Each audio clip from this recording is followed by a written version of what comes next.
Welcome to the first interview episode of Letting Grow. I am excited to launch these interviews because I think it's really helpful to hear other people's experiences of transformations and transitions that they've gone through in their lives. And I'm really excited to start with this one with Laurel Sprengelmeyer, whom I first met at Dawn Mountain, probably a retreat. It was a long time ago that we first met. I don't even remember which retreat it was. But she has a really fascinating backstory or origin story, to use a superhero term, of growing up in the Jehovah's Witnesses and going through kind of a long period of leaving that faith tradition behind and leaving behind her old identity, her connections, and, her whole social network of friends, and having to grow into something new. So our conversation was pretty long, and I split it into two parts. And today we're going to talk about the process of her leaving that first faith tradition that she was raised in. So, for those who don't know Laurel or who only know her in a Dawn Mountain context, she is also, in addition to a Dharma sister of mine, a songwriter, musician, and a visual artist best known under her musical moniker Little Scream. And she records on Merge Records in the US and Dynalone Records in Canada. She's Montreal based. In 2011, the New York Times named Little Scream one of 10 new acts to follow. Her second album, Cult Following, features guests including Sufjan Stevens, Mary Margaret O'Hara, and Sharon Van Etten, and it partly deals with the experiences we're talking about today. Her latest album, Speed Queen, is described by Mojo and Record Collector as Cocteau Twins, fronted by Joan Baez. It's really good. You should check it out. If you have Amazon Unlimited Music, it is available there. She's contributed to music in support of Planned Parenthood, the ACLU, Standing Rock, and the HIV/AIDS charity Red Hot. And for some context, before I started actually recording this interview, we were talking about Ian Stevenson of the University of Virginia and his research on children who remember previous lives. So that is a super fun topic, one of my pet topics, if you can have pet topics. Hopefully I'll talk about it later in some upcoming season of the podcast. But for now, just know that we were talking about literal cases of reincarnation, what kids seem to remember, etc. So I hope you enjoy this episode, and I hope maybe it inspires you to tell your story to someone you know and care about.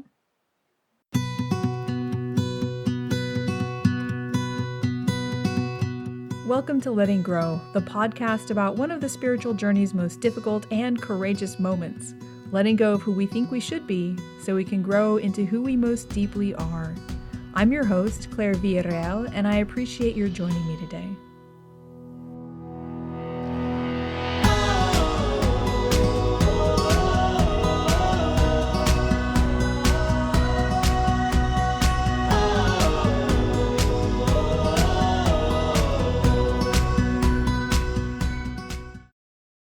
We were just kind of bumping up against, the idea of reincarnation and where we're coming from and how that kind of impacts like who we are. So I'm curious to hear, for me, like reincarnation, I've come to believe in it literally because of Ian Stevenson's work, but like I'm really interested in, the way that the teachings on the Bardo states and like this structure for death and rebirth, like the way that it just changes how I think about my own personal transitions in life, like from one identity to the next. And I am super curious to hear, whatever you'd be comfortable sharing about the big transitions in your own life and, what changed, how it changed, stuff like that. So thanks for being willing to talk about that stuff. Yeah, I'm thanks for inviting me to talk about it. And yeah, I mean, in terms of what, we've been discussing previously about Bardo states, I feel like I've just been curious to observe within my own life, my own conscious life, this one, what kind of different states of being I've been in as well. And I can definitely identify periods of my life that I can look at as like, oh, that was kind of a hungry ghost phase. Like, I feel like that's kind of where I was at, or this is kind of like a, even like a heaven realm or like a different kind of hell realm, you know, and just even within our own experiences, how sometimes it feels like we're, you know, you can actually kind of grasp a little bit more, it seems like, what these other states of being are. Um, and yeah, I mean, I think like the main transition that you and I have talked about in the past, because we both have evangelical backgrounds, is that one, like what it is to leave one spiritual identity and eventually find yourself in another one. So I think, and that was definitely like one of a major turning point in my life for sure, and one that's probably a little bit more easily identifiable than possibly some of the other ones. Yeah, yeah. True confession here. I've been listening to your album, Cult Following from 2016. Okay. And I know you did some interviews when that came out about this sort of the experience that you had of leaving behind, was it the Latter-day Saints? All of a sudden And blanked. Jehovah's Witnesses, Jehovah's yeah. Witness. Yeah, the Latter-day Saints are the Mormons. Mm-hmm. Yeah. Yeah. Um, Mm-hmm. and I'm kind of curious, that must be like something that you kind of dug into to sort of fuel that album. Yeah, so I'm curious to hear, how did that transition start for you? Like, when did the sort of seeds of doubt or like, I mean, for me in my own life, I can look back to times when I was like, wait, this doesn't make sense. And in retrospect, they seem like times when I was beginning to leave that faith tradition. So I'm curious, like, where did that Mm-hmm. start for you? Yeah, for me, it started. I think I can identify two strands of unraveling, and one strand of unraveling was really, you know, it was based in what I was reading in the Bible Mm, and some issues that I started to have directly with the Bible, and then with the Jehovah's Witnesses conception of the Bible, kind of mm, intertwined. interesting. And the other strand was like these other impulses within me that were drawn towards things that, like, you know, at that point I might have called mysticism or something, Mm, or yeah. things that felt like a deeper understanding of reality that was really not okay with Jehovah's Witnesses. But then Mm, also in that strand was like, being drawn towards artists and music and like the mm, world, what we called worldliness. So I mm-hmm, think it's like, yeah, there were like the two main strands of unraveling were from within and without, I guess. mm, Um, and from the within side, I mean, you read the Bible a lot. Like, you read, I definitely read the Bible in its entirety. mm-hmm. And then, we have 5 meetings a week. It's, you're reading the Wow. Bible all the time. And the story, and I remember this was like at a point when I was still very devout, like younger and very earnest in my belief. And the story of Job really, really Mm, got to me mm, in a way that made me question what this particular conception of God was all about, mm, mm-hmm. because it's an extraordinarily uncompassionate story. Yeah. It like shows God not having compassion for Mm.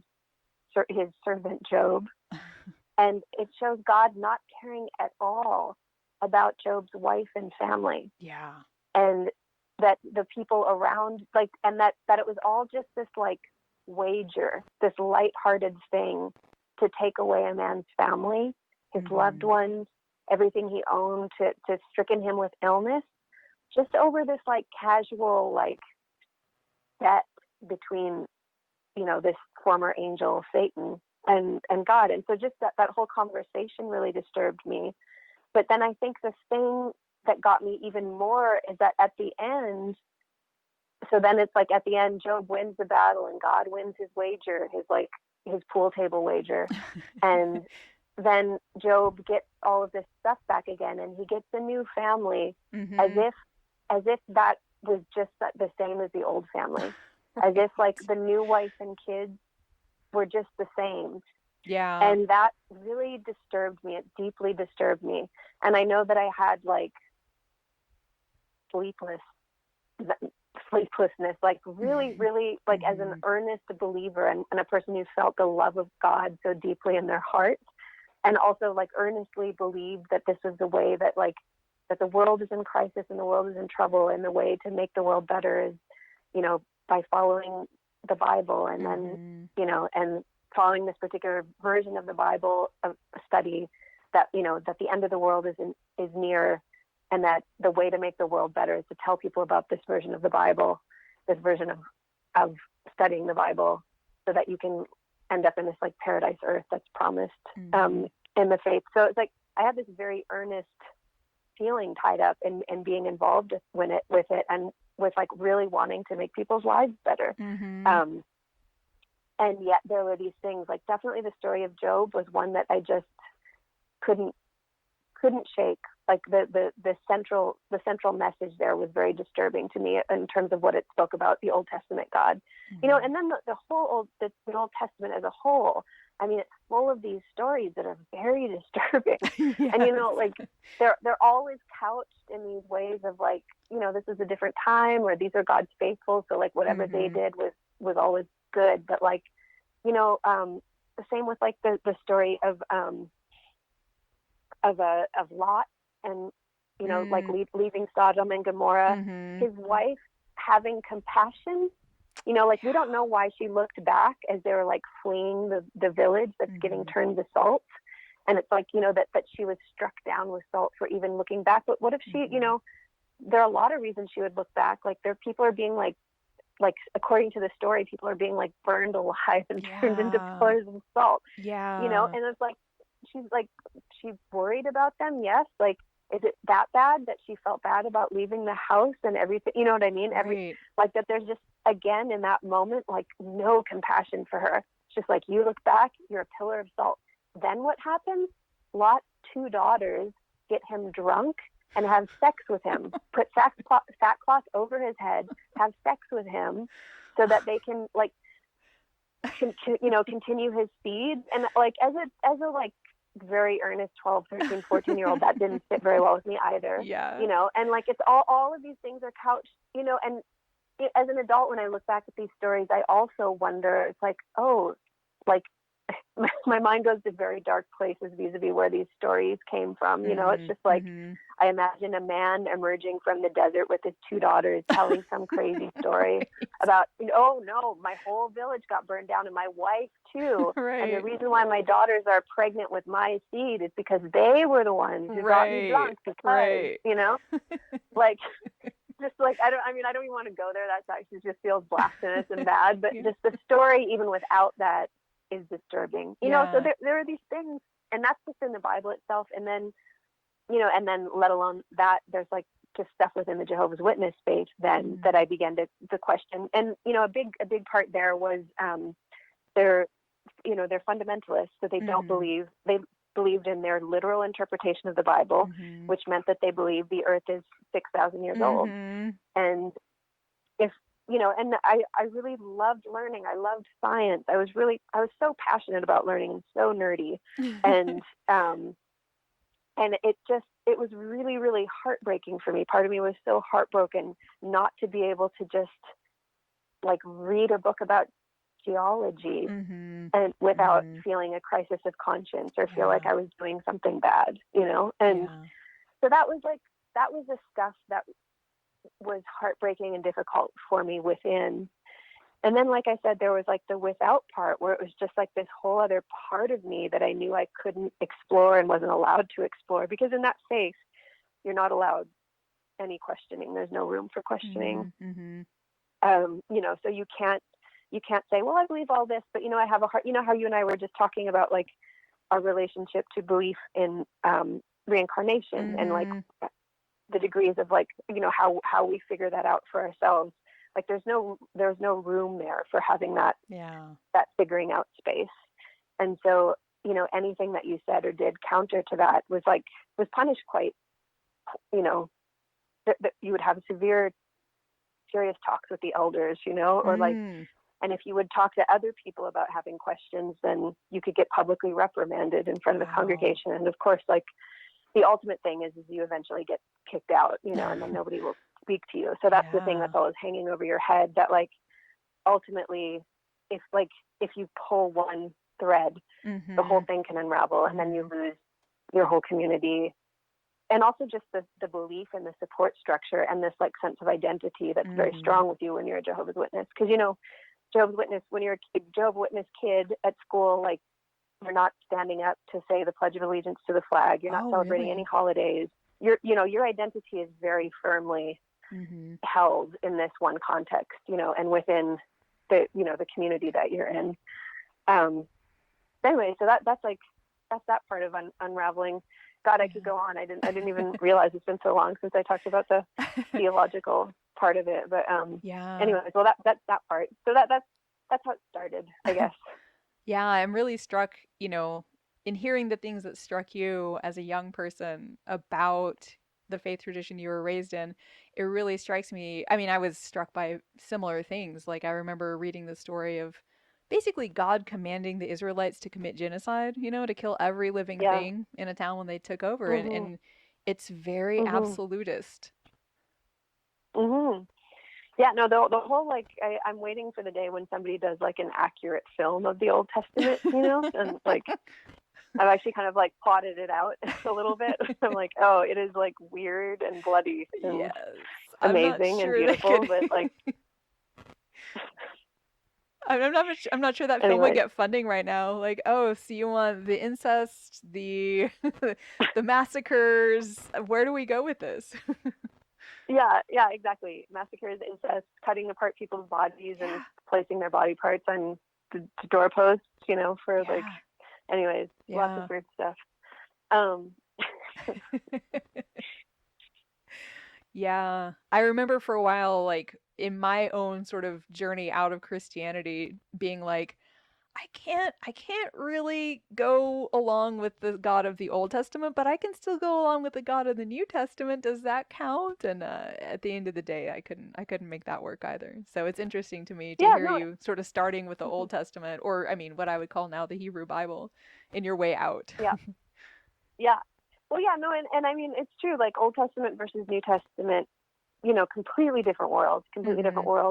And, you know, and I still feel like a very strong, if I'm very honest and think about it, I still feel a very strong connection to Jesus and Jesus' teachings. And to that, like, I do believe that, you know, speaking of reincarnation or whatever, we might, you know, like he was an enlightened being.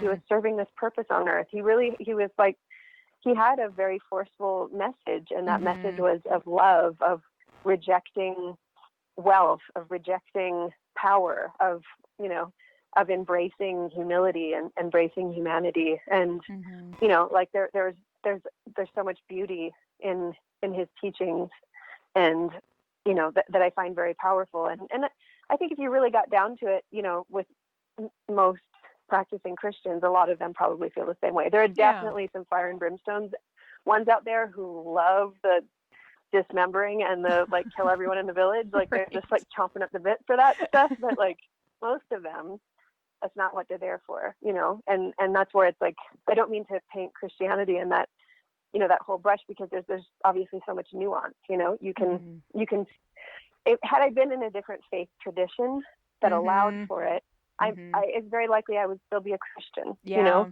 or some form of it, or, you know, maybe like identify with it differently than I do now, because, you know, and certainly in many other traditions, there is a capacity to be able to look critically at, you know, at what it is as a historical document, the Hebrew Bible, and, you know, what the New Testament is as a historical document, and you know, and how we position ourselves accordingly.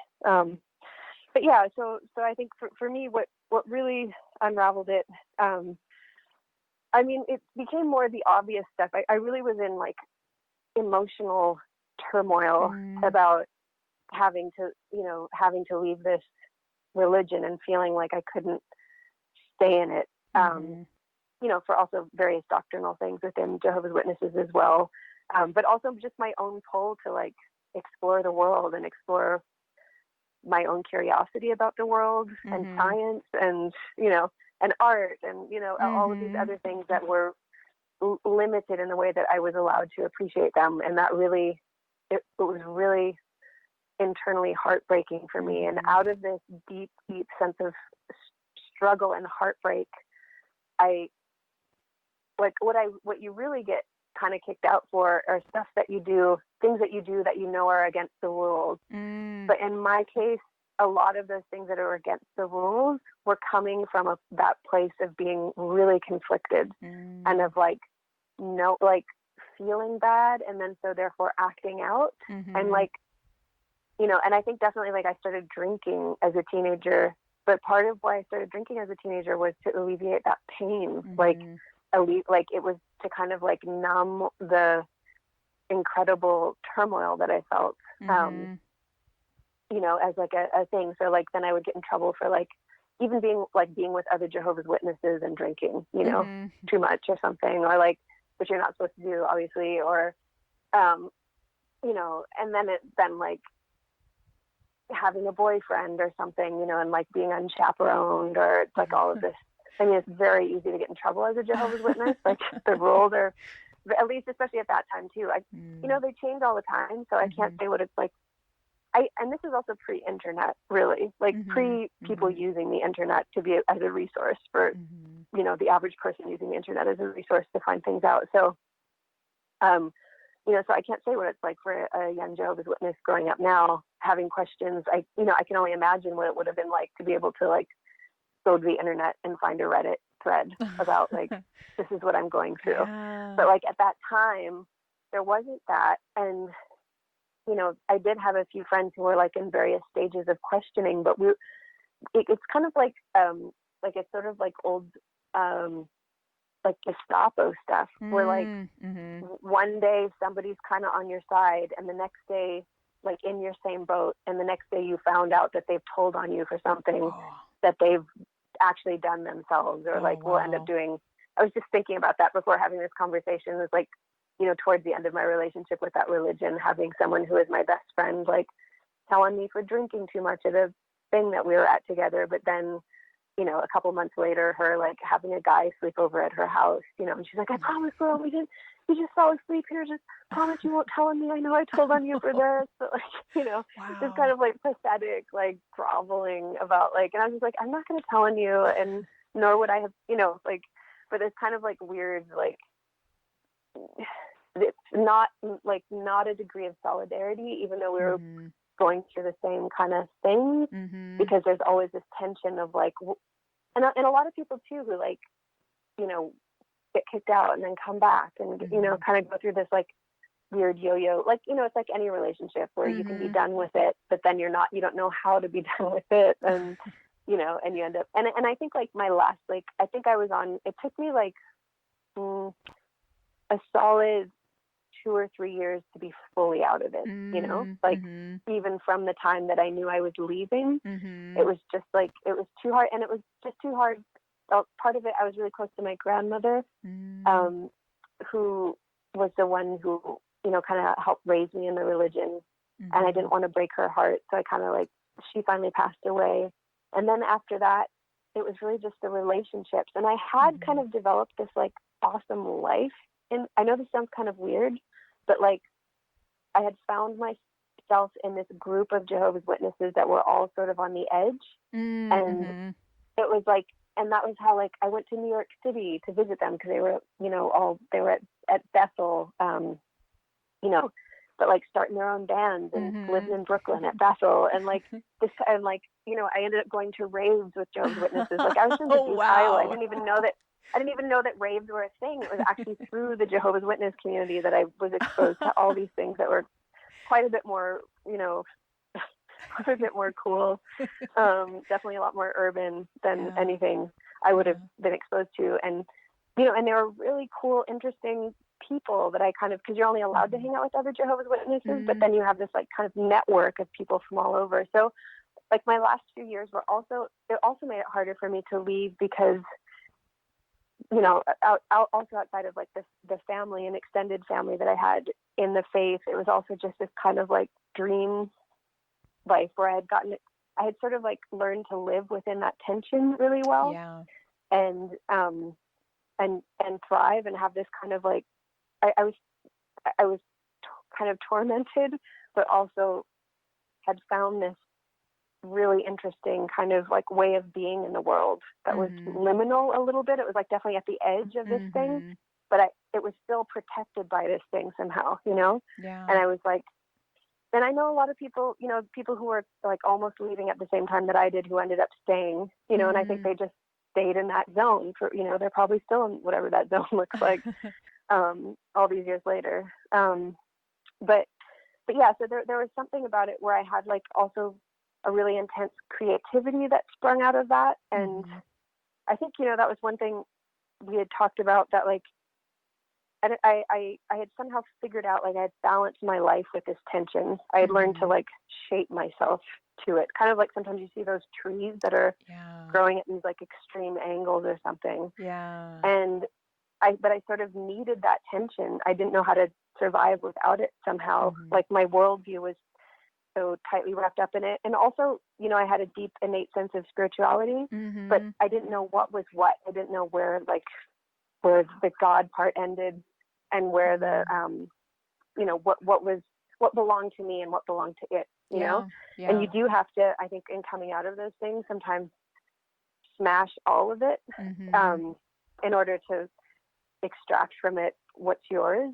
But in the smashing is a very violent, difficult thing. And I know that, like I said to you, that like, so when I did finally, you know, was in the process of leaving it, it felt like a very much like a smashing kind of thing. I wish, you know, I wish I could go back and assure myself that, you know, I would be fine with all of those relationships, you know, no longer part of my life, and that I would be fine figuring out my own way and all of these things. But like, I had no way of knowing that then, and it all just felt kind of like destructive and frightening.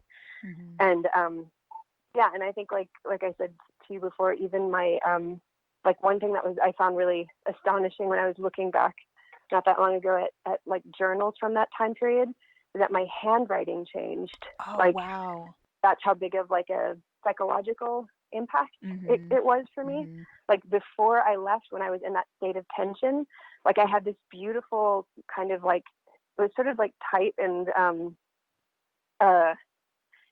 what's the word for it? Stylized. But like I had this like very specific kind of stylized handwriting. And then when I left, it just like turned into this like weird sprawl, very messy, like it just didn't, it felt like it had lost its center or something, you know, which is kind of what I felt like. It's like I felt like I went from being in this like state of intense pressure, but one that like that I had really learned to survive and if not thrive in, and to something that was that I just didn't know, that felt chaotic to me, and that I, you know, that felt destructive and kind of chaotic, and was really difficult to make that transition. I'm kind of curious actually, like the handwriting change seems like a really perfect like image to sum up that kind of change that it sounds like you were going through. And I'm just curious, to me when I hear that, I kind of feel, you know, this tension between like your external presentation and maybe who you always were inside. And I know for myself, there was just so much about myself I couldn't acknowledge until I was outside the framework of like, you know, a conservative Christian church. I'm just curious if there's that, if that fits your story or your sense of like the change in identity, that sense of, you know, there's something very like you mentioned having to fit yourself to shape that like external gaze. Yeah, absolutely. And I think like, and I think the funny thing is that like, yes, that tension is very present in that community, but there's also there's something performative in that, that like everyone has to adopt to operate in that environment. And it's not all bad. Like you certainly learn some very positive socialization. Maybe not all, maybe not positive actually, but definitely, well, certain coping things. But yeah, then definitely not having that anymore. Like it's kind of like going from being excruciatingly over analyzed and over criticized to just being like, no, nobody's looking at you anymore at all, and you're just totally on your own. Kind of feeling. And which I think sounds that's scary, where it's like, after all that overanalysis. Yeah, exactly. And someone caring way too much about like what you wore to school or, you know, what movie you saw, going from that to like, nobody cares what you're wearing. Nobody cares what movie you saw. Like, you're on your own. Right. It's freedom, And, but it and that, feels and like that, yeah, something else. yeah, yeah. And I think to like, and then it also takes time to like build up, figure out how to socialize. I think part of me still doesn't know how to socialize entirely in the world, as they say. Like, it, there's a part of me that's always like, there's just like a casualness to what I would call like worldly relationships and worldly friendships that I never fully understood, because when you're a Jehovah's Witness and friends with other Jehovah's Witnesses, it's like you're really in this thing together and you're all having this shared experience of something, and you're, believing in the same things and looking out for each other, and, kind of enduring the excruciating critical attention on one hand together, or, watching out for each other on the other side, on the good side of it. And, and just like this sort of like casual, hey, let's go have a beer, but I'm not really like invested in you personally. Right. Any more than that is like, I've always found a little funny. And I definitely, the people that I'm the closest to, I find now it's like either within circumstances where it's like maybe meeting someone around a shared cause or interest, like through activism or through Buddhism, or like people who are, because of their own personality or, life experiences, are more of the like intense variety, like intensely passionate about something or other. Like I think I have trouble relating sometimes, and being as close to people who don't have that kind of passion about something, at least. Yeah. So so that's definitely like, that was definitely a huge part. Like it was also like mourning the loss of the friendships, the deep the deep friendships that I had there. And it certainly took me a while to develop female friends again. I think like I went through this period like from high school when I had like all exclusively Jehovah's Witness friends, and like some, extraordinarily close female relationships, and then into university, where it took me a little while. I was like still healing. And I, a lot of the closer friends I made at first were men, partly just because of that, like learning to trust again, I think, and opening up. And, and then when I did finally move to, graduated from university and moved to Montreal, I was really blessed with meeting a lot of amazing women and like, getting a really strong friend group together again. Nice. Or like, female friendships. But I know that was definitely a tough thing, post leaving the Witnesses too, just because it was just such a loss, like an extraordinarily emotional loss that was very painful and difficult to navigate. Yeah, I feel like that sense of loss is something that's for me, in thinking about the transitions in my life.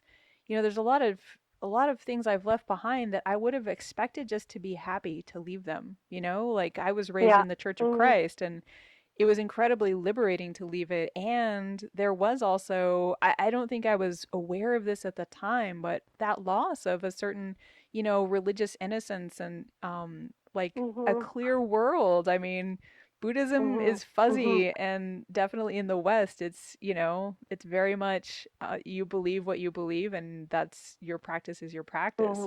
So I'm curious to hear, well, about that sense of loss, and then, well, I guess that's enough to start with. Yeah, can you describe, um, is there more to it than that, or have you basically already described what the loss was about? I mean, I think I've touched on a lot with, I think, it's like the loss of those relationships, the loss of the communities that looked out for you as much as it, scrutinized you, but still was there. Like Jehovah's Witnesses, if somebody's, roof caved in after a storm, everyone would be there the next weekend to build it for them. Like it's that kind of community, which in this, which I have to say, in this capitalist world that we live in, it's not, it's not structured that way. It's not, we're not, we don't live in communities necessarily. I mean, some people are fortunate enough to be in places that still have a bit of that, but But in general, by and large, it's not what you see out there. Mm-hmm. And, and it's something that I wish we all did for each other more, Mm-hmm. without having to have this like tribal religion stamp, or ethnic or whatever it is stamped on it, like that we should look out for each other in that way outside of that. And so that's definitely a loss, like when you have that kind of community Mm-hmm. to step out of it. And then the other thing is like you were saying too, that just the firmness of the belief, like even when I struggled with it, I know that part of me really clung to it because it was solid, and it was, there was an answer for everything. If you have a question, here's an answer for it. Doesn't matter if that answer has issues or, is really problematic, but there's the answer right there. And just there's this extraordinary security in having all of these things that are answered. But then, of course, like this is where the internal tension builds, where when these answers that are given to you, some of them you might just like get a sense, some sort of flavor of there being something problematic, but you're not going to go into it. And then there are other places where it's just so glaring and so obviously flawed, and yet you have no voice. You can't have any voice in in dealing with that, really. So especially as women. But it's or I don't know if gender was an issue for you, but I know for me, like especially as women, like you really don't have any voice in what the doctrine is or how it's presented. Absolutely. Yeah, absolutely. I mean, this is like a little known fact, but Jehovah's Witnesses, if like, because women aren't allowed to be speakers or, ministers, you can go door to door, but you can't like teach. Interesting. You can never be a teacher within the church. And furthermore, because of some scripture by Paul, who is like a real woman hater,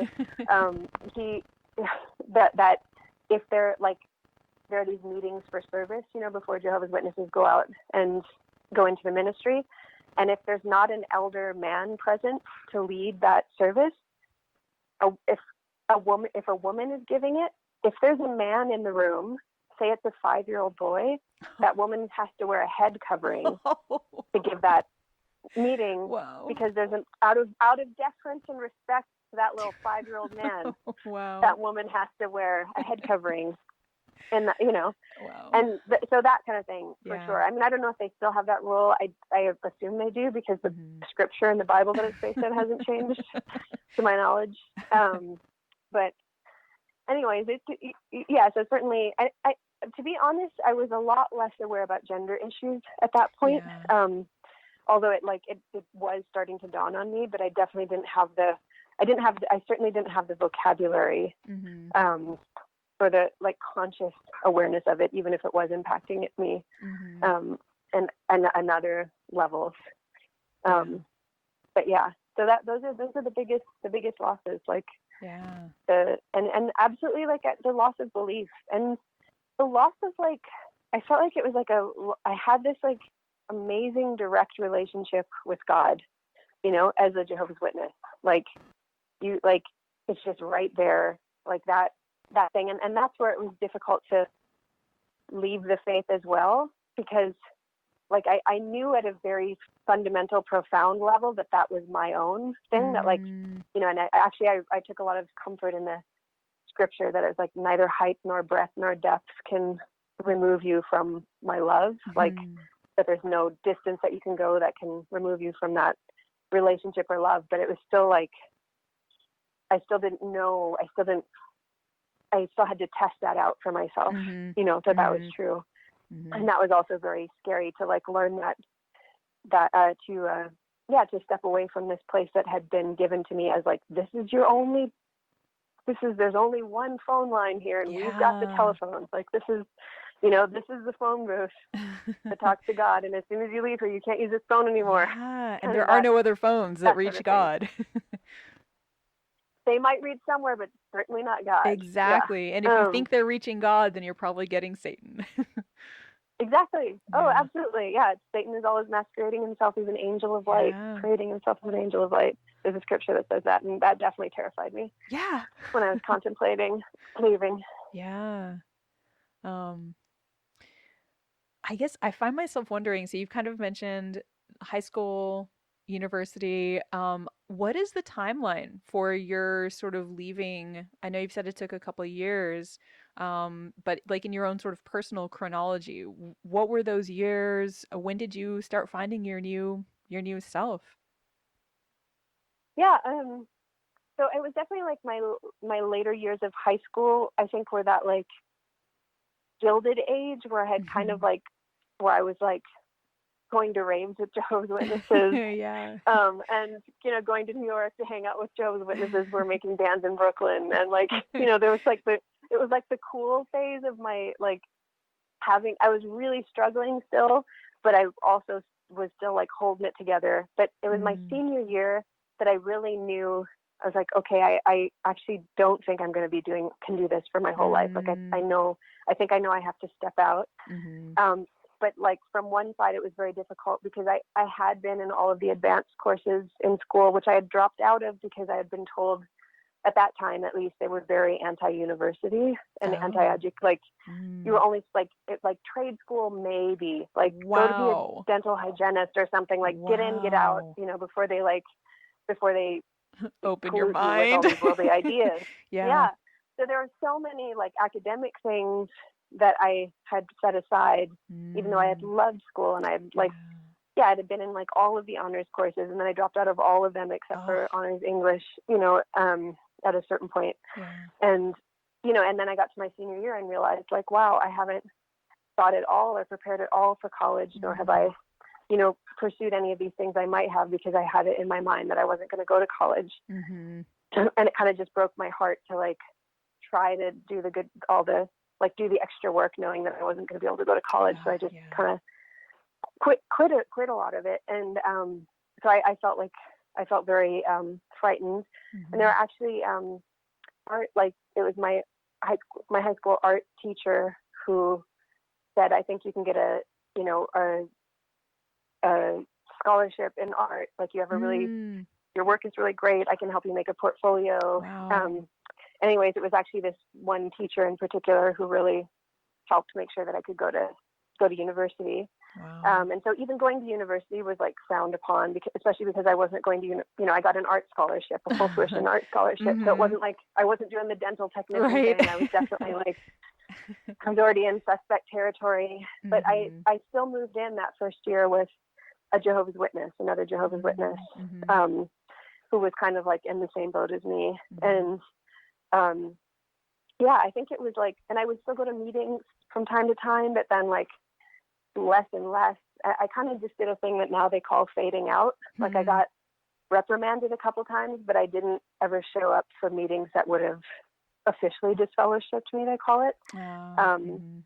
so I kind of just like, you know, slowly got out of communication. And of course, also that time, which is like pre Facebook, um, you can just like not answer your phone. And it was like you were also harder to track down when you wanted to be. So that was good in my case. But yeah, it wasn't really until like my, I have to say that like when I got together with my boyfriend who I ended up moving to Canada with, I was still having theological debates with him. And he was like Mm. a preacher's son. Oh, So it was wow. like, but he was like very not having any of it and like a super logical, like, um, you know, studying economics and then law and like Mm.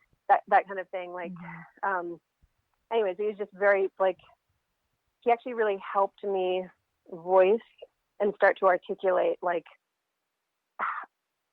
my final steps away from the religion. Like Wow. I was in this like I was like 98% of the way out, but just still kind of stuck Yeah. there for a long time at Yeah. like 98%. And Olivier, his name was, he actually really helped me like take the final steps. um, for sure, because there were some things that I just still hadn't like couldn't flush out entirely from myself or feel like there's still part of me that was like maybe I'm wrong, and Mhm. maybe Mhm. um maybe it's still worth it for me to stay even though it makes me feel terrible. Yeah. Um and yeah, and I also was still like in that phase of like not incorporating myself into the world that well, you know, like, and that was also part of what was hard, where I was just like, you know, it's interesting that the first really close friends I made in university, for the most, by and large, was a group of Muslim students, because they were the only ones who could understand, you know, like we would have these things where it's like, okay, we're going to go to the mall together. If you see anyone from the mosque, we're not together. If anyone from the Kingdom Hall shows up, like we had like secret signals, so that like neither of us would get in trouble for being with like somebody from the opposite sex while we're like in, you know, like like, and they were the only ones that could identify with that level of like, you know, and still going through the same kind of spiritual struggle, where it's just like, okay, yeah, like I have this relationship with God, I have this, like, you know, I like believe all these things, and yet this, yet that, yet like literature, yet art, yet like the world, you know. And like it was just like, those are the people that I found at that, you know, some of the people at least that like could relate to that same kind of same kind of struggle. Like most of the other Christian students I knew just hadn't really been through that same type of intensity of experience, or they just weren't in a space of questioning, or both. So yeah. As you say that, I know this isn't related to the topic of transitions exactly, but it just really makes me think about high sensitivity. Are you familiar with that description, or that trait? No, I'm not. Oh my gosh, this might be something really interesting to look into. So it's I sort of stumbled across the work of Elaine Aron, who is, I want to say, a research psychologist. And she basically identified this trait that evidently about 20% of like all animals have, called high sensitivity, where basically you're I think I am highly sensitive. In fact, I'm like pretty dang confident that I am. And basically, like we process things more deeply. We tend to, like, information coming in, or even like sensory impressions coming in from the outside world, tend to just make a deeper impression. We need more time to process and think things through. And as you're talking about it, it just makes me wonder if, you know, if some of us who have this trait for high sensitivity would have more of a response to the religious traditions that we're raised in, or have more, you know, more of an intensity of response, but then also an intensity of rejection when it comes to it. So that's, I mean, for what it's worth, I'm just curious. Yeah, no, and I do feel like that is like, there's this validity in that, because I feel like I mean, I can't speak to that high sensitivity because I haven't read about it, but directly, but I do feel like there's a lot to be said for like, why did I care so deeply about it when I was young? I really did. I was so passionate about it in a way that like other people weren't and aren't. And part of it was the structure and nature of the religion, but part of it is also just my personality. And from a very young age, I mean, that was also had to do with my history with Jehovah's Witnesses, which was, my dad was never a Jehovah's Witness, and my mom got excommunicated from the faith when I was 9.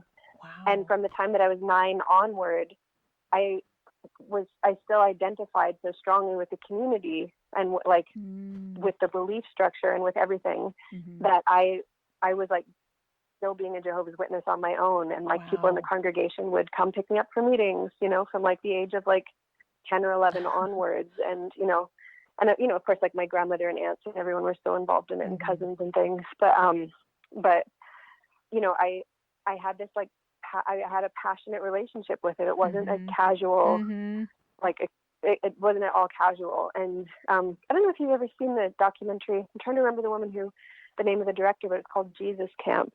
Oh, and I've heard of it, but I haven't seen it. It's really worth seeing. And I think it's like the only portrait that I think comes even close to being accurately reflecting what it was like for me to be a 9-year-old, a 9 or 10-year-old. Okay, now I want to watch it for sure. I think the kid in that, you know, there are a few kids in it, but there's one kid in particular that is being, you know, is in this a religious camp, and you just see the brain of a 9 or 10-year-old, you know, a very sincere one who has an inclination towards these things, like getting like radicalized in this way, but also just like indoctrinated in and that can be, I don't use indoctrinated as a bad word necessarily, you know, and that's another thing that's beautiful about that documentary is it's shockingly not judgmental. It's just showing something that isn't seen very much. But yeah, and right now a friend of mine has a 9-year-old, and he got obsessed with asking me questions about being a Jehovah's Witness out of I don't even know where, and like, and he's very like, but he's his father's Baha'i, and he's very passionate about religion. I'm like, oh, there's another one, like, because most 9-year-olds really don't give a toss about anything like that, you know, like that's just not on their radar.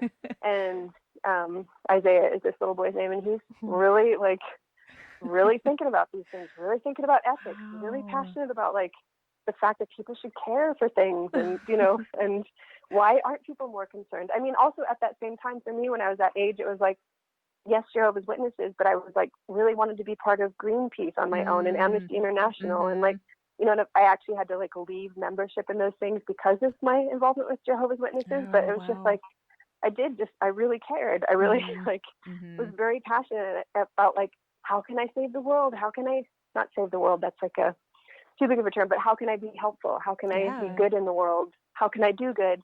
And this was the thing that had been handed to me. Like, I often wonder what my life would have been like if it hadn't been being a Jehovah's Witness that had been handed to me, but something else, you know, like either something more radical. I probably could have been one of those like teenage, like bombers or something, like, you know, suicide bombers, or, you know, like, or, you know, just like a really staunch environmental advocate that, you know, was able to continue that path without, you know, without interruption. I don't know.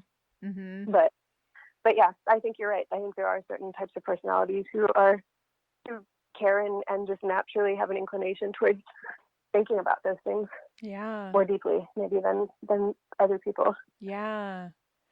That kind of makes me wonder, you know, it sounds like your investment in Jehovah's Witnesses, like, it's a religion, right? Like, it gives you cosmic scale to care about things.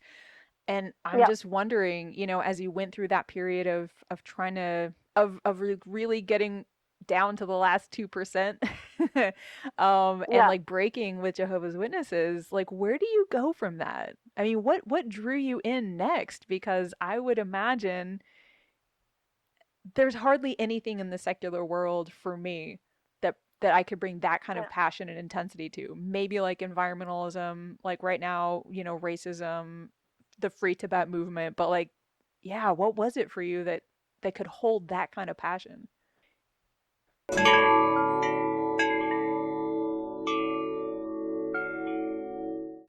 Thanks for joining us for part 1 of Laurel's journey from Jehovah's Witnesses to Tibetan Buddhism.